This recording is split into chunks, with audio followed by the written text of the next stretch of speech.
മത്തിയാസിനെ തെരഞ്ഞെടുക്കുന്നു. അന്നൊരു ദിവസം 120ഓളം സഹോദരർ സമ്മേളിച്ചിരിക്കെ പത്രോസ് അവരുടെ മധ്യേ എഴുന്നേറ്റ് നിന്ന് പ്രസ്താവിച്ചു, സഹോദരരെ, യേശുവിനെ ഒറ്റിക്കൊടുത്ത യൂദാസിനെ കുറിച്ച് ദാവീദ് വഴി പരിശുദ്ധാത്മാവ് അരുൾ ചെയ്ത വചനം പൂർത്തിയാകേണ്ടിയിരിക്കുന്നു. അവൻ അവന്റെ ദുഷ്കർമ്മം കൊണ്ട് തന്നെ നാശമടഞ്ഞു. അവന്റെ ഭവനം ശൂന്യമായി തീരട്ടെ എന്നും അവന്റെ ശുശ്രൂഷയുടെ സ്ഥാനം മറ്റൊരാൾ ഏറ്റെടുക്കട്ടെ എന്നും സങ്കീർത്തന പുസ്തകത്തിൽ എഴുതപ്പെട്ടിരിക്കുന്നു. യോഹന്നാന്റെ സ്ഥാനം മുതൽ നമ്മളിൽ നിന്ന് ഉന്നതങ്ങളിലേക്ക് സംഭവിക്കപ്പെട്ട നാൾ വരെ യേശു നമ്മളോടൊപ്പം സഞ്ചരിച്ച കാലം മുഴുവൻ നമ്മളോട് കൂടെ ഉണ്ടായിരുന്നതിൽ ഒരുവനായിരിക്കണം അവൻ. അവർ ജോസഫ്, മത്തിയാസ് എന്ന് രണ്ടുപേരെ നിർദ്ദേശിച്ചു. അവർ പ്രാർത്ഥിച്ചു, കർത്താവേ, എല്ലാ മനുഷ്യരുടെ ഹൃദയങ്ങൾ അങ്ങ് അറിയുന്നുവല്ലോ. അപ്പസ്തോലൻ സ്ഥാനവും ശുശ്രൂഷ പദവി സ്വീകരിക്കാൻ ഇവരിൽ ആരെയാണ് അങ്ങ് തെരഞ്ഞെടുത്തതെന്നും വ്യക്തമാക്കണേ. പിന്നെ അവർ കുറിയിട്ടു.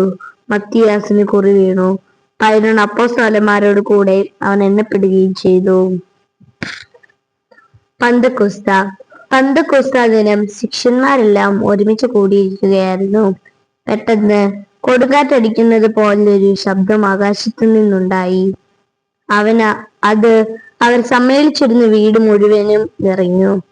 അഗ്നിജ്വാലകൾ പോലുള്ള നാവുകൾ തങ്ങൾ ഓരോരുത്തരുടെ മേൽ വന്ന് നിൽക്കുന്നതായി അവർ കണ്ടു. അവരെല്ലാവരും പരിശുദ്ധാത്മാവിനാൽ നിറഞ്ഞു. ആത്മാവ് കൊടുത്ത ഭാഷണവരമനുസരിച്ച് വിവിധ ഭാഷകളിൽ സംസാരിക്കാൻ തുടങ്ങി. നിരവധി ദേശങ്ങളിൽ നിന്നെത്തിയ ജനങ്ങൾ അപ്പോൾ ജെറുസലേമിൽ ഉണ്ടായിരുന്നു.